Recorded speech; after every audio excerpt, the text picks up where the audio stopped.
Hello বন্ধুরা, তোমরা সবাই কেমন আছো? আবারও চলে আসলাম আরেকটা নতুন ডিজাইনের পিঠের রেসিপি নিয়ে। আশা করি আজকের এই পিঠের ডিজাইনটা তোমাদের কাছে খুব ভালো লাগবে। ঈদের জন্য স্পেশাল পিঠে হিসাবে তোমরা এই পিঠের ডিজাইনটা বানিয়ে নিতে পারো। খুব সুন্দর একটা পিঠের ডিজাইন। পিঠা ডিজাইন করার পর উপর দিয়ে সাবু দিয়ে যদি এরকম ডিজাইন করে পিঠা তৈরি করো, তাহলে দেখবে খেতে দারুণ লাগে আর দেখতেও খুবই সুন্দর লাগে।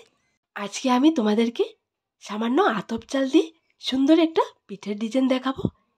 আজকের এই সিরিজ পিঠার ডিজাইনটা তোমরা যে কেউ একবার দেখলে একদম চোখ বন্ধ করে নিতে পারবে। এতটাই সহজ একটা ডিজাইন। রোদে দেওয়া ঝামেলা ছাড়াই পাখার বাতাসে তোমরা শুকিয়ে নিতে পারবে এরকম সুন্দর সুন্দর ডিজাইনার পিঠা যদি তৈরি করো। তাহলে চলো আজকের এই পিঠার ডিজাইনটা শুরু করা যাক। প্রথমে আমি নিয়ে নিলাম এখানে 1 কাপ চাল।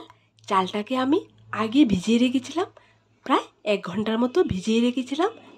চালটাকে ধুয়ে ক্লিন করে নিয়ে আসলাম। এবার আমি চালটাকে ব্লেন্ডারে ব্লেন্ড করে নেব। আমি এখানে আতপ চালটা নিয়েছি, তোমরা চাইলে সেদ্ধ চাল দিয়ে এই পিঠের ডিজাইনটা করতে পারবে। দেখো বন্ধুরা, চালটাকে আমি ব্লেন্ড করে নিলাম, স্মুথ একটা ব্যাটার রেডি করে নিলাম। চালটাকে ব্লেন্ড করার পর অবশ্যই ব্যাটারটাকে ছেঁকে নিতে হবে। এইবার আমি স্বাদ মতন লবণ দিয়ে চুলোর মধ্যে চালের ব্যাটারটা বসিয়ে দেব। চালের ব্যাটারটা চুলোতে বসানোর পর অনবরত নেড়ে আমি পিঠে বানানোর জন্য ডোটা রেডি করে নিলাম। দেখো, হালকা কাঁচা অবস্থায় আমি নামিয়ে নিলাম। তোমাদেরকে বলি বন্ধুরা, তোমরা অবশ্যই আমার এই পদ্ধতিতে সিনিস পিঠা বা কলপিঠা তৈরি করবে, তাহলে দেখবে একদম সহজে তোমরা অনেকগুলো পিঠে তৈরি করতে পারবে কোনো প্রকার ঝামেলা ছাড়াই।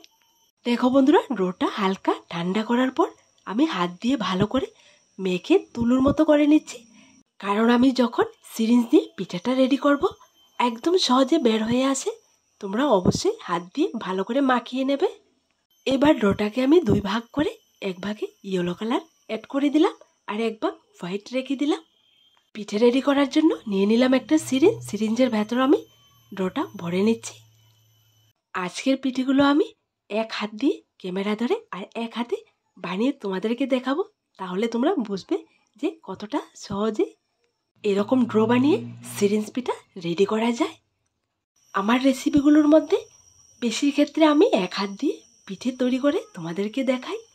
পিঠে বানানোর জন্য নিয়ে নিলাম একটা সাদা পেপারে হার্টের ডিজাইনের উপর একটা প্লাস্টিকের পেপার রেখে আমি ডিজাইনটা করে নিচ্ছি।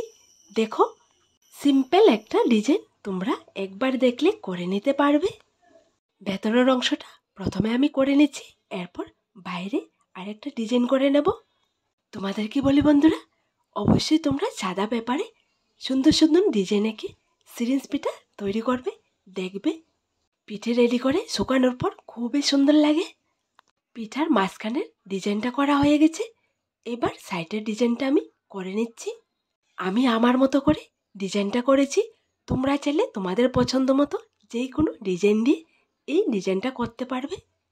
এখানে আমি সবগুলো পিঠে হোয়াইট আর ইয়েলো কালার ড্র দিয়ে রেডি করব। তোমরা তোমাদের পছন্দ মতো কালার দিয়ে পিঠেগুলো রেডি করবে। দেখো বন্ধুরা, পিঠে ডিজাইনটা হয়ে গেছে আর এখানে আমি অনেকগুলো পিঠে রেডি করেছি। সবগুলো পিঠে এবার সাবু দিয়ে উপরে ডিজাইন করে নেব। এখানে আমি কিছুটা পরিমাণ সাবু আগে ভিজিয়ে রেখেছিলাম, এরপর সাবুগুলোর মধ্যে গ্রিন কালার আর অরেঞ্জ কালার দিয়ে রেখেছি।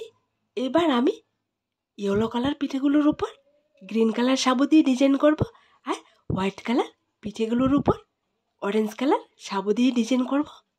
তোমরা যদি এরকম সিরিঞ্জ পিঠা তৈরি করার পর সাবু দিয়ে উপর দিয়ে ডিজাইন করো, পিঠেটা যখন শুকানোর পর ভাজা হয় 2টা ডিজাইন দেখা যায়, খুবই সুন্দর লাগে দেখতে, খেতেও খুব দারুণ লাগে।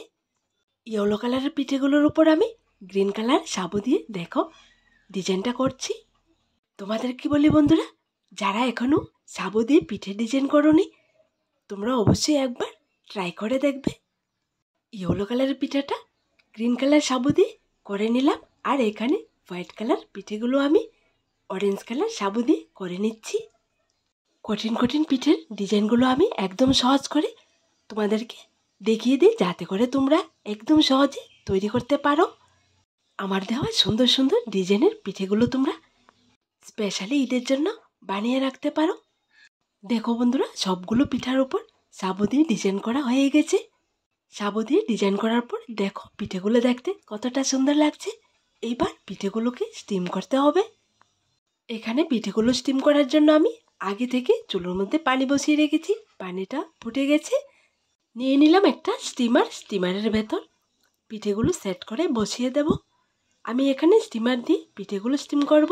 তোমরা চাইলে যে কোনো ছিদ্রযুক্ত পাত্র দিয়ে এই পিঠেগুলো স্টিম করতে পারবে। এই পিঠেগুলো স্টিম করতে একদমই সময় লাগে না, চোখের পলকে স্টিম হয়ে যায়।